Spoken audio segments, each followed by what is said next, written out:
Pagsasanay sa pagbabasa Filipino 5. Ang pamagat ng ating kwentong babasahin ay kalabanin ang dengue.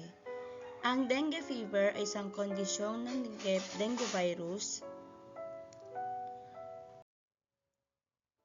Ang pamagat ng ating kwentong babasahin ay tungkol sa kalabanin ang dengue. Ang dengue fever ay isang kondisyong dulot ng dengue virus. Ang virus ay nagdadala ng ilang uri ng lamok gaya ng Aedes aegypti. Kagat ng lamok na may dalang dengue virus ang sanhi ng pagkakasakit. Patuloy na gumagawa ng hakbang ang Department of Health para sugpuin ang dengue.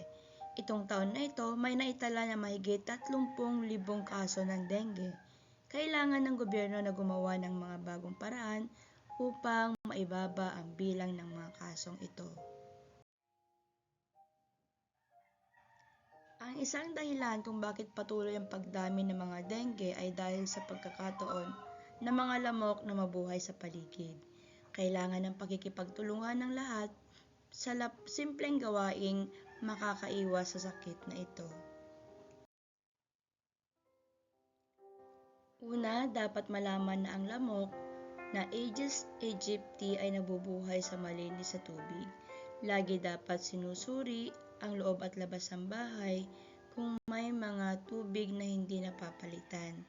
Kung minsan ay may mga programa rin ng lokal na gobyerno para mapuksa ang lamok katulad ng fogging.